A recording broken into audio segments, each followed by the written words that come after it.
This is the Sisterhood Society podcast, where three sisters talk life, food, fashion, kids, and everything in between. Become part of our sisterhood where everyone is welcome at our table. Okay. Hi, everyone. Welcome back to the Sisterhood Society podcast. And we're actually doing our first episode of the Story Society podcast. So I wish I could insert the little yay from YouTube's little clapping hands and people cheering. We are discussing Greenwich Park from Katherine Faulkner.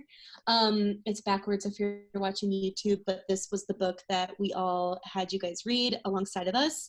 And we're going to dive right in. But first, we're going to talk about what's good in the sisterhood. So, Tara, why don't you start us off and tell us what's been good in your world? Well, I went on Briley's field trip today, and we were supposed to go on the train and then to a park and eat lunch and do all the things. And it's only a half hour away that we went. But it was cold. So we literally rode the train, got off the train, hopped in a van, and drove back to town. Oh, no. Did Briley still have fun? Oh yeah, she loved it because the kids were all super excited to eat their snacks and their lunch on the train because they're cute. Trays come down, but there's way more space on the train than there would be in a plane. And there was no one in the train car. It was literally just us. So the kids thought it was fun and got to run up and down the aisles. So yeah, it was good. How about you? Indy had his kindergarten evaluation. His current teacher said that he needs to move on to kindergarten so he can be challenged. And it turns out he already pretty much knows everything that he would be learning in kindergarten. Tell him the spyglass. The teacher asked if he wanted to help teach the class because he's so smart. Anyways, And what was his response? His response when she asked him that, he said, "No, I don't want anybody yucking at me." Yucking at me. He also,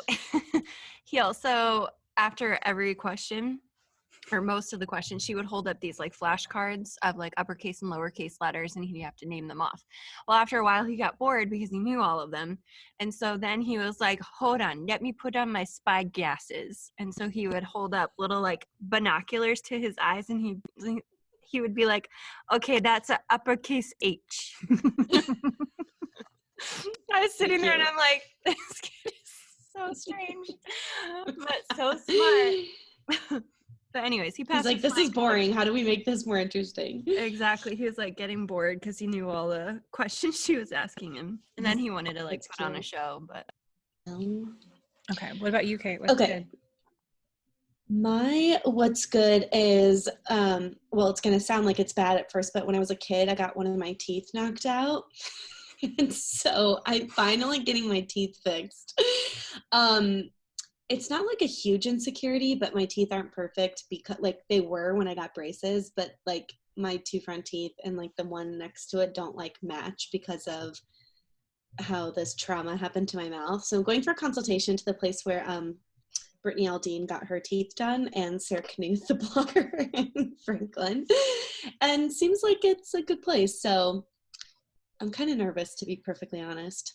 Do you have to do an implant, or are you doing veneers? Well, I could do either. That's I'm going for a consultation on Monday, and I asked Phil if he would come with me because I'm so scared to get it done. And he was like, "Caitlin, it's really not that big of a deal." Would you just do the two front teeth or the front four? I'd gone to a different dentist who said to just do the front two, because he's like, you don't want to mess with teeth that God gave you if you don't have to. But he said it's really hard for one tooth to look normal, so he wants to cap both. I don't know. I'm like, maybe I should just do the whole mouth, and just get bomb teeth. Maybe instead of just one, I'll do 25. Kate, some big chompers. Kate will smile and it'll sound like angels are singing, and it'll be pearly whites. That'd be so funny. Everyone, I'll be trending on Twitter like Shannon Ford. Did you guys see her stories? Yes. She first got her veneers done. She said she was trending on Twitter, and she's getting them fixed, I think today. She's at this specific doctor in Houston. Yeah, she was talking about it on the Morning Toast. So funny. She posted it on her Instagram. Anyways, okay, let's dive right in. Stop talking about teeth. And talk about this awesome book. So if you guys didn't know, we are going to have one episode a month that's going to be a read-along book episode, and we announced the book to you guys a couple weeks ago and have been doing lots of like updates to make sure you guys have had it read by this date. April So 18th. we're here to discuss, yes, April 18th. So I want to know just overall like thoughts and feelings first. So Tara, let me start with you. Why do you always want to start with me? Because you always have hot takes. I didn't find it overly fascinating. Like, I love a good movie. What? Are you I'm not cutting out. Mm-mm. Do you? Okay. Because in my ear, it's like. Blip, blip, blip, blip, blip, blip. No, I Can love you take out one ear? It's not bothering me. I'm just trying to make sure that this, like, you can hear me without Every it sounding once in a while, the Zoom will make that weird like zzz Yeah, noise. this Okay. one's different. I think it's our mic. Yeah, something is weird. Wit dropped it on the top of it onto the ground. No, I didn't. I mean, I did, but it wasn't that hard of a fall. Okay, ask Okay, me again the start question. over. Yeah. Okay, Tara, I'm going to start with you because you have the most hot takes. So I didn't think that it was necessarily like a huge thriller. Like, in my opinion, it wasn't. I like a movie where you have to like look at you have to look for all of the signs and symbols to figure out like what's going to happen at the end. And I didn't feel like this one necessarily, like, it kind of did, but it didn't. I didn't feel like it was done super well, in my personal opinion. I didn't mind it. I listened to it on Audible. I will say I do agree with you in the fact that it didn't really, there wasn't much going on until the end. I literally, like, the last half hour was just like, blah, blah, blah, blah, and then you're like, oh, okay.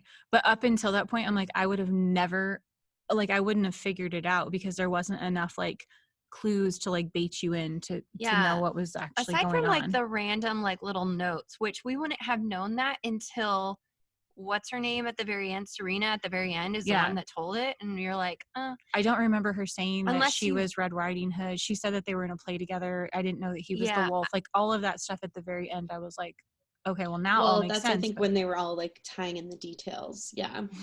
But I just mean, like, they didn't tell you those details in the book in the beginning to know that they were in a play as those characters to then be able to tie it back at the end. Like, I would have never, those initials would have never. They talked about this photo that was But there. did they say that that's the parts they played in the play? Yeah. They did Yeah, say Little they Red did. Riding Hood and the wolf. Okay, then I apparently missed that part. So let me actually do a quick synopsis of the book for those of you guys that are listening and don't care to read the book, or maybe you started and you're like, never mind, I'm just going to listen along to the podcast instead, because some people might not read it nor care to. So this whole book is about a woman named Helen who is in her, I think it's her 4th or 5th pregnancy, and it journals her entire pregnancy. She goes to a prenatal class that's supposed to be with her sister-in-law, but she ends up meeting this nefarious, salacious character named Rachel, who is pregnant, but she like smokes and drinks, and she's just this like out of character type of young mom, and she can't figure out her story. Like, there's something like mysterious to her. Her sister-in-law and brother-in-law are tied into the family, obviously in more ways than one, because Helen and her brother inherited their family's business, and then her brothers, I should say, and Charlie. And then they also inherited the house in Greenwich Park. So they each kind of got like a piece of their parents' like inheritance. But Rory, which is Serena's husband, which is Helen's brother, wants to help Daniel, Helen's husband, run the business. So there's like some weird activity with them trying to run the family business together. So those are all the characters that are like mainly tied into the story. It's this random younger pregnant girl she meets at a prenatal class, and then the 2 families, and then their younger brother Charlie is sort of interwoven in here, but not as much. And then a friend named Katie, who is a reporter, who I feel like makes more of a splash at the end of the book. So the story goes on. We don't know why Rachel is intertwined. Her and Helen become closer friends. Rachel ends up coming and turning up to Helen and Daniel's house one night, and she has like bruises and scratches on her neck and looks like she's been beat up. Helen decides to let her stay over one night, and then basically Rachel has no intention of leaving, and things go missing in their house and they can't figure out why. Helen is like assuming that Rachel's stealing things like a laptop and her passport, and she keeps finding all these things in Rachel's room and is like becoming increasingly more suspicious of her. All the while, you're trying to figure out everybody else's connection to Rachel. So you find out that Charlie and Rachel work together at a club. So you think that maybe he could be the dad of the baby. They think that maybe Rory was having an affair with Rachel, which turned out not to be true. And in the end, there was an old rape case that happened to Rachel, came out when Helen met, Katie met, was it Helen or Katie that met Rachel's dad when she went missing? Helen. Well, I think Katie went over there and ended up talking to him too, but Rachel's dad came to Helen's house, and then Katie went and met with him, and he gave her like the news clippings. Right. So the main thing that we find out is that Rachel was being taken advantage of at a party and ended up being sexually assaulted. And it was witnessed by Serena and Daniel. So basically they were cheating within the two couples. And they've been keeping it a secret this whole time. They had had like this whirlwind romance through college and decided to get married to obviously Helen and Rory, and kept it a secret, but kept this affair going. So they actually witnessed Rachel getting assaulted, kept it to themselves, and Rachel saw them witnessing it and then kept that secret forever, and basically was trying to blackmail them into going to the police and saying, we witnessed it and it was real, because there was no other witnesses, and she wanted like justice to be served. So she was trying to get them to confess, and they obviously wouldn't. Well, she was trying to blackmail them for money initially, and then the money she wasn't going away after she was given the money. So they were trying to keep it a secret that they had witnessed it, because they themselves were wrapped up in an affair. In this place where she had gotten raped. So in the end, Serena is trying to pin it on her husband Rory, and then they do end up having Daniel confess that it was him, and essentially that they killed Rachel in the basement of the Greenwich Park home. So she tried to pin it on Rory. The story didn't stand. Daniel ends up confessing and writes this letter from prison. And then at the very end, we find out that actually it was Serena, and she tried to cover it up as well. And it ended up being like this whole mixed story. So each kind of chapter ends with this like major cliffhanger where you're thinking like, oh, it's Rory. Oh, no, actually it's Daniel. Oh, no, wait, actually it's Serena. But at the very end, a detective that Katie, the reporter, was working with ends up coming to where she's at on this island. She'd like tried to escape the States, and he ends up finding out who she is. It was a very amazing last page. Like you were just like, oh! So obviously she gets justice and is clearly going to go to jail for the murder of Rachel. Yeah, Serena's the one that escaped, and they weren't in the States, because this was in, I'm assuming. Oh yeah, it was in London. Sorry. I'm assuming it was in London. But yeah, so she escaped and was like raising her daughter on this island, and and the detective ended up pretending like he was going on a date with her, and she was trying to look for like a new like sugar daddy. Essentially, she was trying to find someone with money that she could like kind of get to swindle. Marry her. And then he ended up knowing who she was, and so we realized that she didn't get away with it, which was a really good end to the book. I wasn't expecting the book to end that way, but it just took a lot to get there. It felt really slow. There wasn't a ton. I mean, I like how the end of each chapter ended on a cliffhanger, like you just mentioned, but like I feel like like the little pieces, like things that we probably should have been focusing on or like picking up, should have been maybe slightly more evident. So that way we kind of knew, like, okay, that's weird.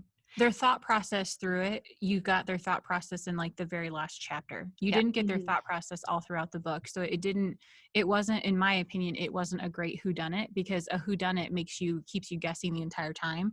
Whereas I felt like 90% of the book, I was like, get to the point. Like you didn't really learn tons about like, Rory or Serena, so you had like no connection to them as characters.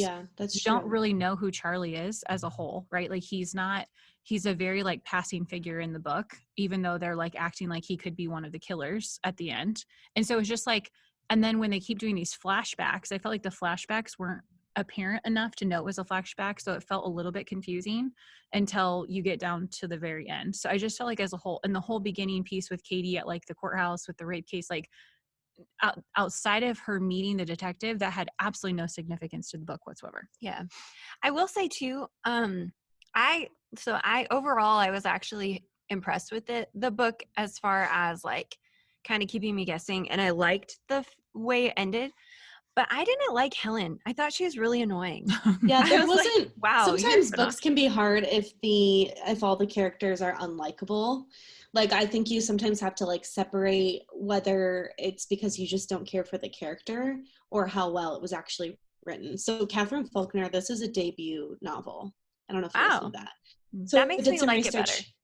Yeah, I actually thought for this being her very first thriller, it was pretty gripping. I do feel like there could have been more breadcrumbs, not to make it more obvious, but more breadcrumbs where it more to confuse you instead of not giving you enough information, like Tara's saying.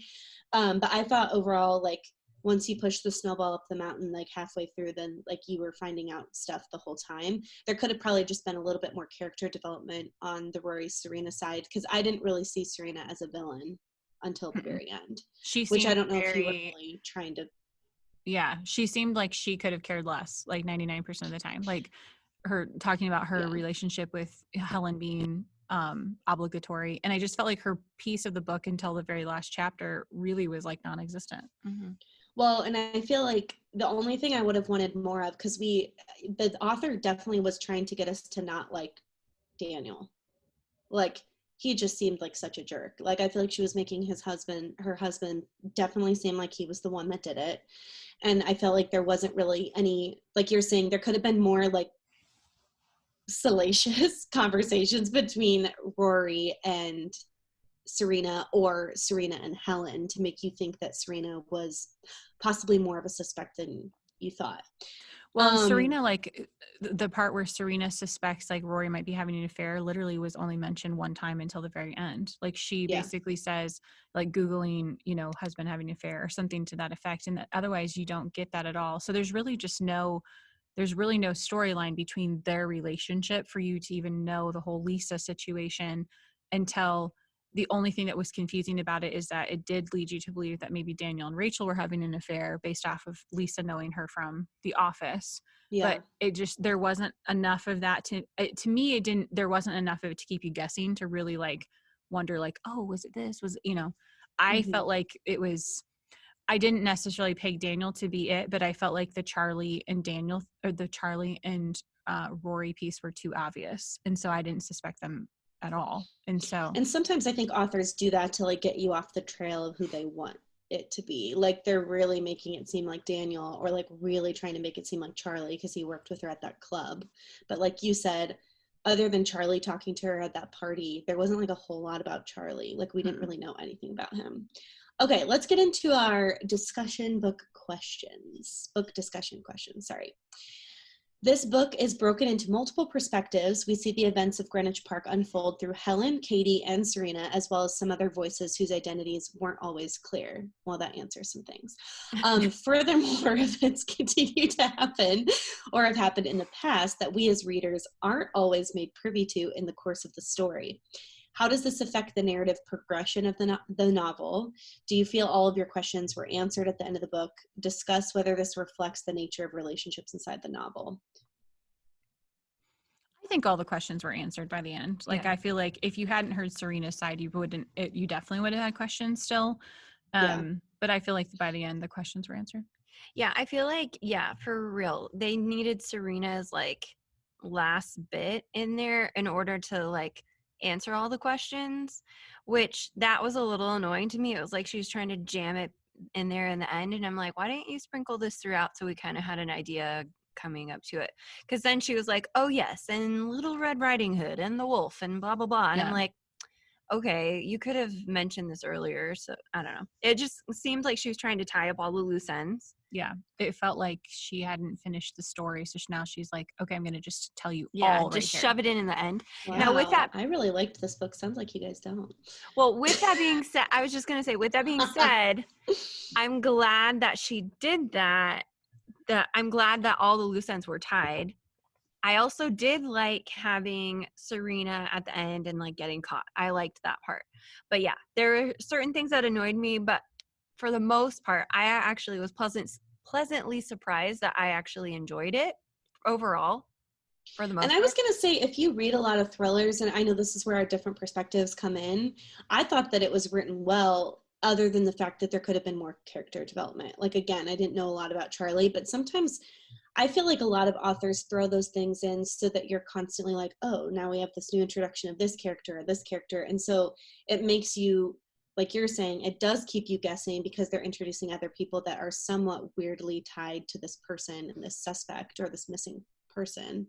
So I actually really enjoyed that because I really had no idea. Like when she said that her and Daniel were having an affair, I gasped. And I don't gasp.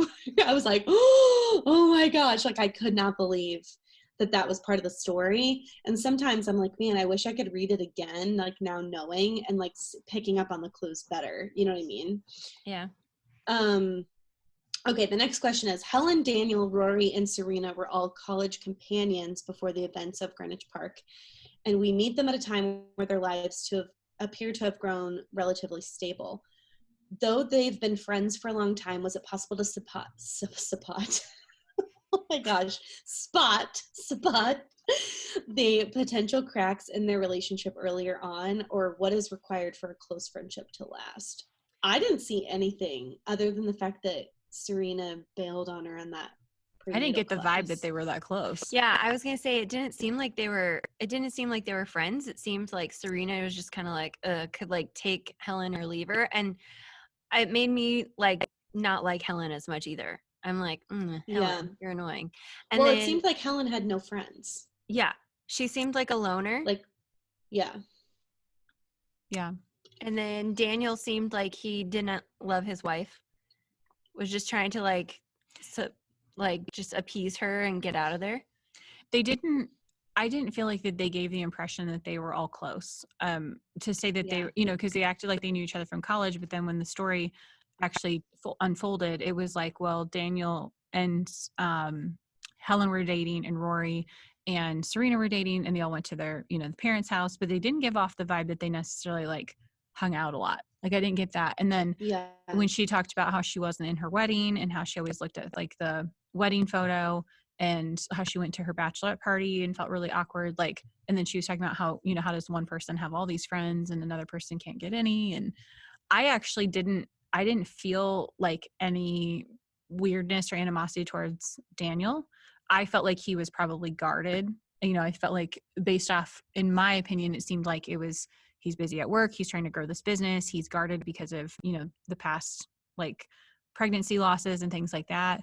But I didn't view him as necessarily being like, it didn't build me up to dislike him necessarily. Honestly, I just didn't like Helen. So I was like, I get it, Daniel. Like, you go to work. Well, and I thought it was interesting. I thought that it was weird that the author kept mentioning that Daniel was being like really standoffish about Rachel. Like when she was trying to talk to him about like, how should we get her to move out? Or like, I found this stuff in her room, and he was just like, I don't feel like talking about this, and kept like putting it off.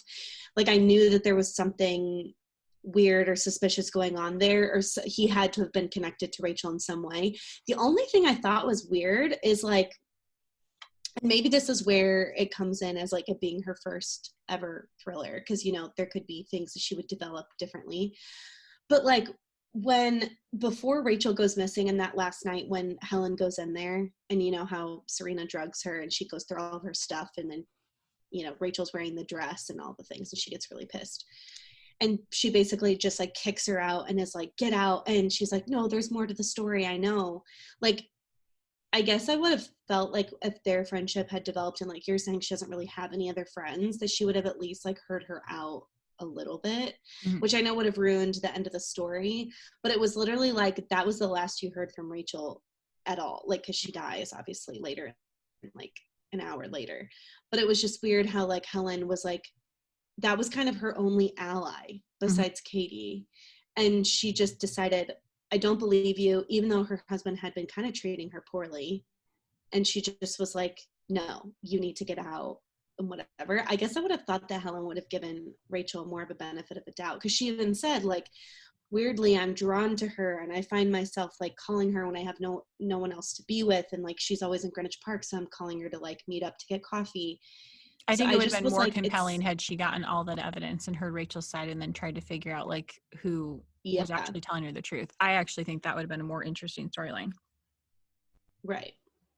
Did Yeah, you that is also actually find interesting. it did you also find it a little strange when like Rachel would show up and Daniel just didn't I like if some random girl showed up to my house, Isaac would be like, "Get her out of here." Yeah. Like Daniel just seemed like he didn't really care. He was like, "Oh, she's here again." Well, and Well, if the fact that it you know truly he's was connected to her. yeah. If she truly was blackmailing him, I feel like that there would have been more of an awkwardness to have that person in your home. Like, Yeah. it seems I almost wondered at one point, like if maybe he was having an affair with Rachel and he was the one that was the dad of her baby. I thought it was strange Mm, that they played up that she actually faked the pregnancy. I thought that was odd. that was a weird, unless I think the only reason she did that was so that she could go to that class to meet Helen, because she knew it was the only place that she would go out, Yeah. like was to the prenatal class. Okay, next question is, when the police arrive at Helen's doorstep, we receive our first in-text confirmation that things with Rachel, though always have somewhat been mysterious, have indeed taken a turn for the grim. In response to the officers were inquiring about Rachel's whereabouts, Helen responds saying that Rachel has gone to stay with her mom, as evidenced by a text message Rachel has sent her.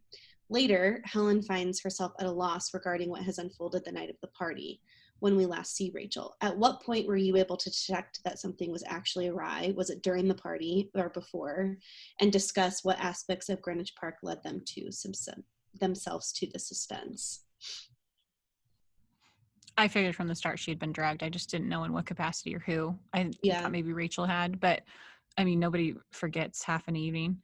So I found that part odd. I wouldn't have suspected Serena to be the one to do it, but partly because she was so MIA the entire story. It would have never been somebody I would have suspected. Yeah, also that was another weird thing is she's like, "I don't remember." And she just kind of didn't dig deep into that. Like Mhm. if you woke up and couldn't remember half your evening, and yeah, like she was trying to like blame it on like blacking out or like anxiety or whatever like that she's had in the past, but I was like, if that happened to me, I would be like obsessing over it and being like, what happened? Like I need to dig deeper into this. I need to remember because I'm pregnant. Like that too layered on, I would be like trying to search it out and wonder like, what the heck? I also found it weird that the baby ended up being small and they were asking her if she'd been taking meds. And I'm like, I don't get how that would have caused, like, one night of her being drugged would have caused the baby's growth to be off. Like, that seemed a strange piece of the story. And then they didn't Well, tie and it then I back. did remember Serena had gotten her tea, so that was where she had drugged her. So Well, I yes, actually but did suspect it was Serena, but I didn't understand why she would have drugged her, because I actually was like, oh, I bet she slipped something in her tea. But I thought of that way before she talked about it at the end of the book. yeah, I mean, I figured Serena had drugged her because Serena's the one that got her tea. But like Tara was saying, one evening of just a little bit of like whatever she put in her tea. I don't, and did they say they were benzos? Mm-hmm. First of all, I don't know much about benzos, but I'm like, surely one night is not going to make the baby small, you know? Whitney's like, let me tell you something about benzos really quick.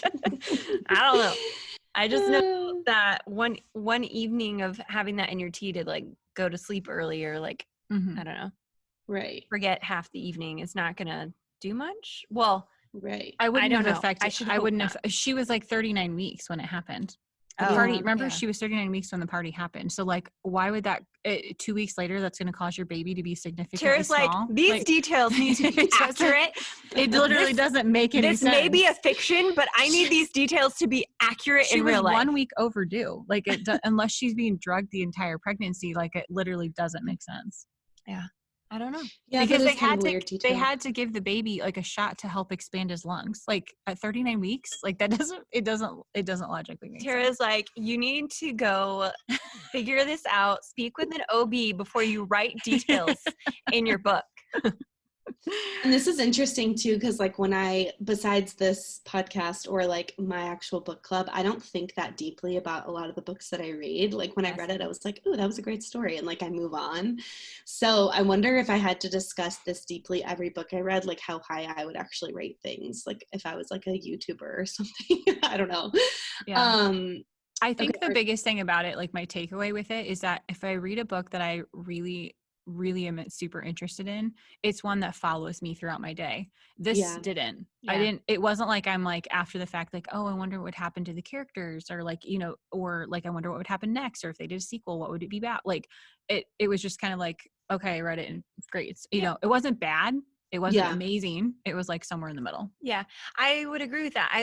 As soon as it was done, I was like, oh, that was good. And then I moved on. Mm-hmm. And usually like a good book sticks with me for a few days. I like have to sit in my feels. I don't want to move on to another book yet. I like want to go back and reread some chapters. Like and, that one you sat and talked to me about, like where she in 5 years. Yeah. In 5 years. Like that one that still stuck with me. Yeah. Yeah. Like, and I wouldn't expect like a psychological thriller or whatever to like do that. Mm-hmm. I think that's in part why I liked it. Mm-hmm. So I could set it aside and not be like so hung up on it, because it is heavy material. You know, it's about rape cases and murders and like. I didn't find it too heavy though. I didn't think it was heavy. It feels like you're reading like a CSI episode. Mm-hmm. That's kind of what it felt like. Which is why I liked that it didn't stick with me. Like I was able to enjoy it for what it was, set it aside and move on, you know, because especially with heavy topics, I don't want it to stick with me. Does this author have other books, or is this the only book she's written? I think this is it's her debut, meaning it's like her first one ever. I actually messaged her about being on the podcast, but she never messaged me back. Oh, no. But now that you guys don't.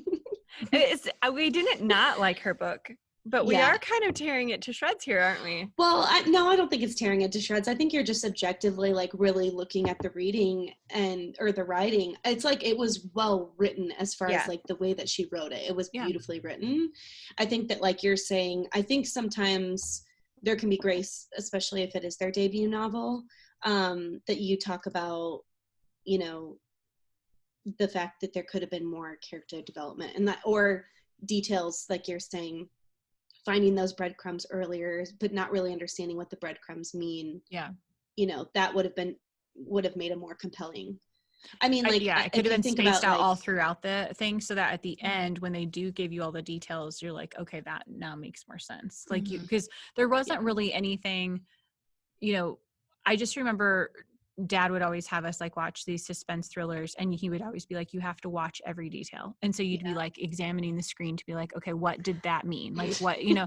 And so when you say it's like a whodunit, that's how I was listening to it, as like, okay, what does the paper mean? What does this mean? And there just wasn't enough of those sprinkled throughout the storyline to be able to do that. It didn't keep me guessing at all. It was just like, oh my gosh, get to the point. Like the first half of the book, I was like, this is the slowest start of a book, because there was a lot of the story that just didn't really have a lot of relevance. You're probably used to someone like a John Grisham, because you've read his books. I do. That's why you need to read the Testament. I have actually read like 3 really good John Grisham books. I've read The Rocketeer, which that was good. When I finished that book, I was like really awestruck by it. I still think about that book. Like, I need to reread it. And then The Firm, I read on a vacation one time, and that was unreal. And then I got you the Testament for Christmas, right? Yeah. I am reading the other book too for Christmas. I'm like 70 pages in. One book that I read recently that actually did really stick with me was called My Dark Vanessa. And it wasn't because like the storyline was something I want to like keep reading, but it was about a high school student who was groomed by her English teacher. And he ended up being like a predator. It sounds a lot worse. I mean, it's dark, but it sounds a lot worse than, Is it a true story? No, it's fake. Oh. It's actually the girl that wrote it. It was one of her first books written. And she doesn't say how, but she had an experience with it as a teenager as well. So she started writing it when she was 16. So it's weird because you get like the teenage brain and then you get her as an adult finishing the book because it took her 10 years to write it.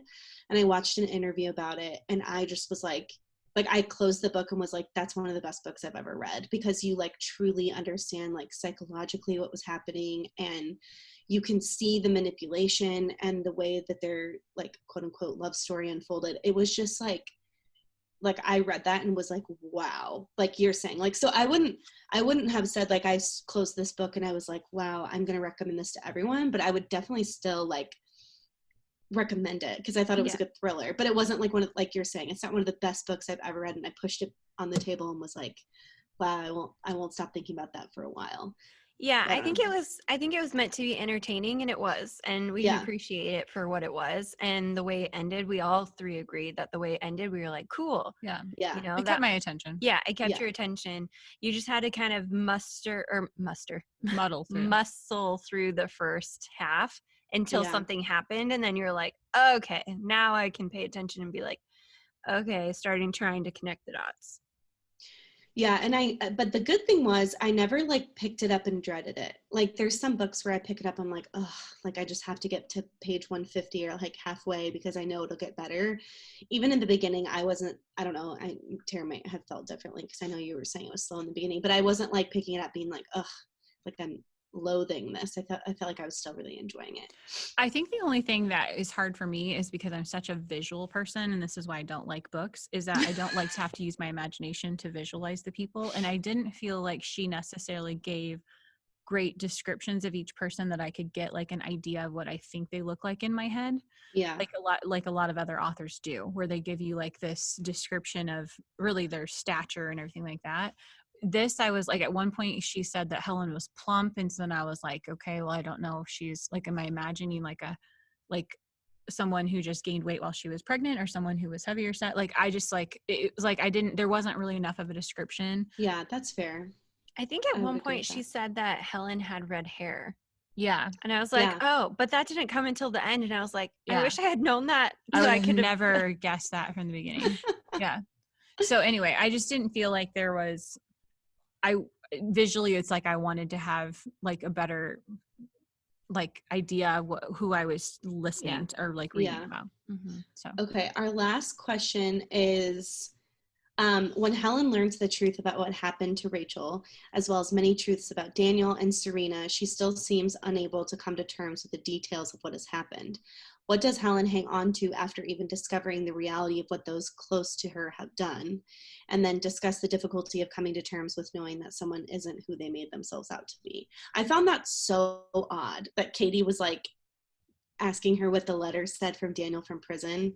And she was just like, oh, whatever. Like she was like, so just like, I need to move on. I can't talk about this. And like really didn't want to discuss or even really believe that that's what had happened. Yeah, I found that really weird. I was like, you just went through something extremely dramatic. Like your husband essentially got pinned for killing a gal and cementing her into your basement floor. And you're just like, no, I'm going to move on with my life and my son. And she tears up the letter. To be perfectly honest, that was the one piece of the book that I didn't like because I like to know like what the progression of the story is. So to pick it up a year later, I thought was a really weird timing. I mean, there was literally just nothing after the fact of like, you basically are dropped off with that letter and then you get all of the piece from Serena and then you're done. And I just felt like it would have been more interesting to have it play out of her like going through the emotions of like what she just experienced and waking up in the hospital and like the whole thing where she basically wakes up and her baby isn't there. Like there's not even a moment of like, did the baby make it? Am I okay? Mm-hmm. Like, at one point they made it almost seem like that she's maybe like, handicapped because they talked about like how hard it was going to be for her to be able to like essentially do it on her own. Mhm. So then you're like, okay, well then is she in a wheelchair or is she just like having a hard time because she's now a single parent? Like, Yeah, that the emotional connection to her was missing. yeah. I think like I didn't like her from the start. I found her kind of annoying. And so maybe maybe that was the point. It's just that yeah, there seemed to be like some emotional connection to Helen missing. Yes, there's a little. Skipping again. I don't know what that is. It's not like Is it your cord? No, we're not like messing with the cord. The only thing I can come up with is that you dropped the microphone. We might need to switch out the mic. Maybe switch it to the other one next time. That's okay. Okay, overall, we are going to give a star rating, and then we're going to wrap up by saying what books we've loved recently that we've read, if we've read any. So Tara's face. She's like, was I supposed to read more books? I have my 3 There in was for the only year. one assignment that I was given. I know, but for those of us that read more than just the book club book, Okay. we can give some recommendations. Okay, so what was your star rating, Tara? I would give it a 5. Out of Are 5? you serious? Oh, are we going out of 10? No, we're going out of 5. Oh, No, then I would give it a 3. I was like, holy smokes, after this whole episode. I thought you were joking. I thought we rate on a 10-point scale. No, books are always fun. I was like, 5 out of 5? I just wonder why you guys are. She's like, I hated it. 5 out of 5. I was like, you're really going to throw me for a loop this whole book club because that was so confusing. Oh my gosh. Okay, so you would give it a 3? 3 out of I'd 5? give it- Okay. Yeah. I'd give it a 3.5. I enjoyed it. That's what I was going to say. I honestly like really loved my experience. I can't remember what I put on Goodreads. I might have given it a 5. But now sometimes I feel like I need to sit with it a little bit, you know? But now that we've talked about all of the things, maybe I wouldn't give it 5. You need to update your rating. I know.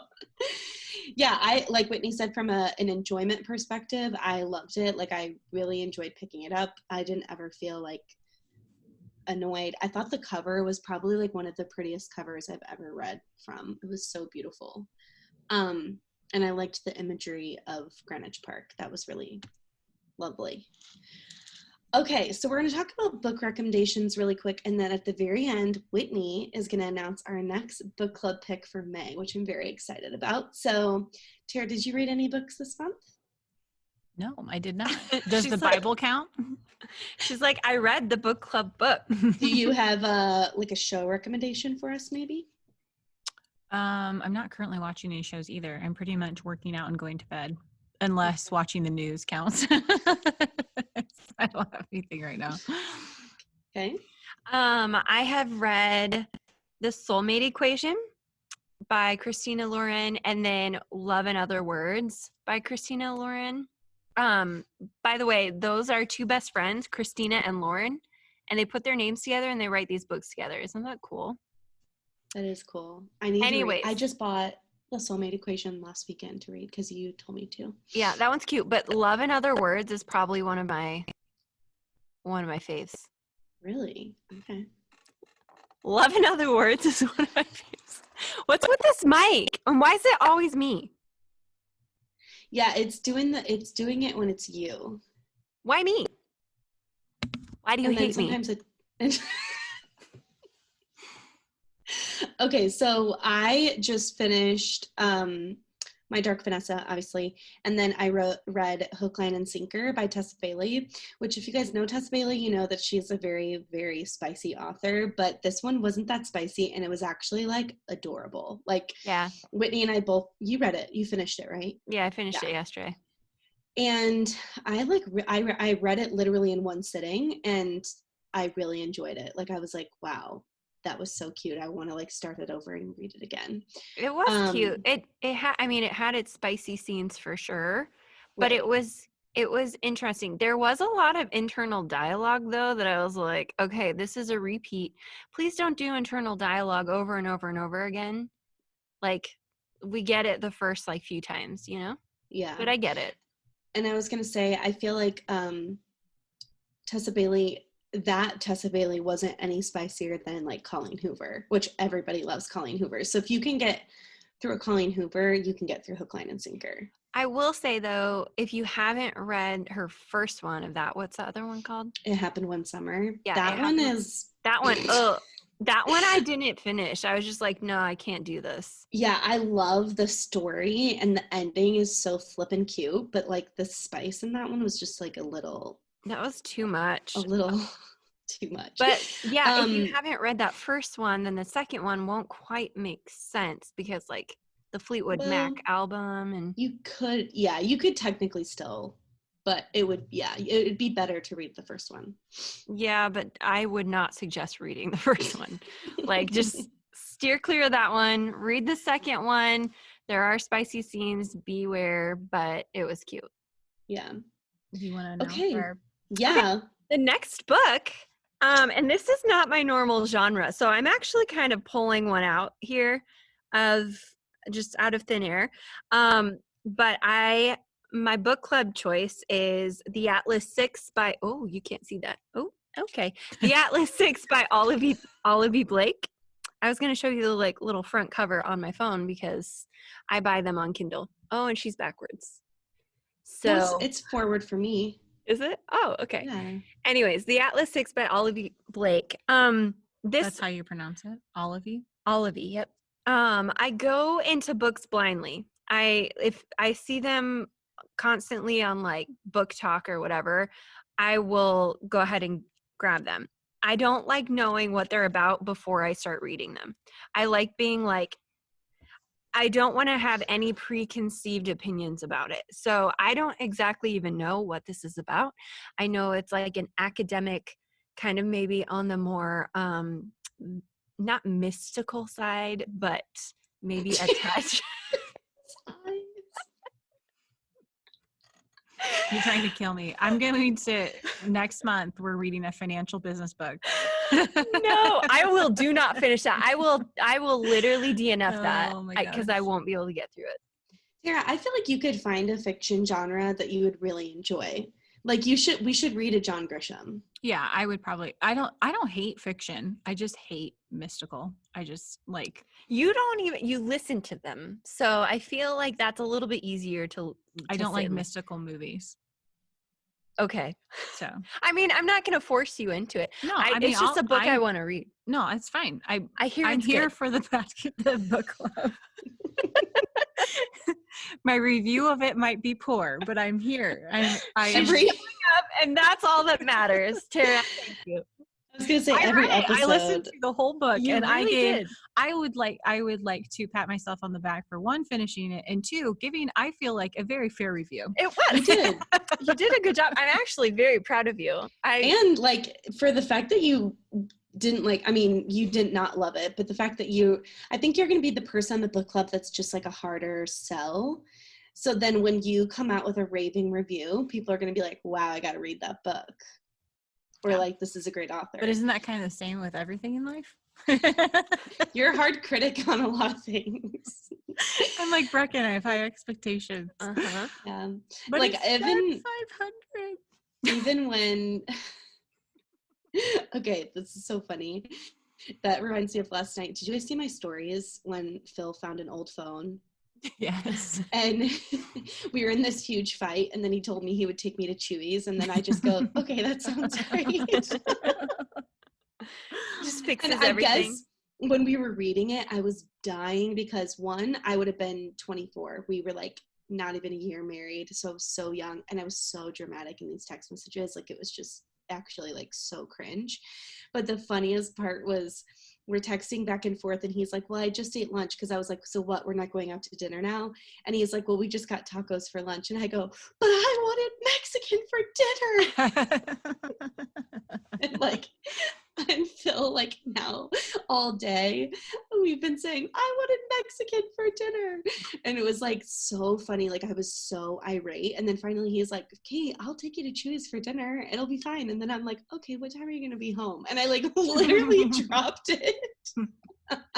You got your way. That's funny. Yeah, but that's what's funny. I was like, ew, I seem so manipulative. But Phil was like, well, first of all, we had been with people nonstop. I'd been on the road. And then I chose to leave you on a Saturday to go hang out with people that you weren't friends with. And then he also had a friend coming through town who we were supposed to get dinner with, and he basically like didn't have his phone on him, so we bailed on the dinner, and his friend like drove from Louisville. Like it was like a really rude situation all around. So I think I feel like I was justified in being mad, but the fact that I flipped so quickly eating Chewies is so funny to me. We read the whole text exchange and I was like, I'm embarrassed for myself. Anyways. All right. Okay, You want so to pray us out? did you say pray? That's our outro. Pray us out. Okay. Yes. Thank you guys so much for listening. If you enjoyed this episode, please leave us a review on Apple, as well as subscribe to our YouTube channel. It helps us out a lot. And we will see you guys next week for our next episode. Talk to you soon. Bye, guys. Bye.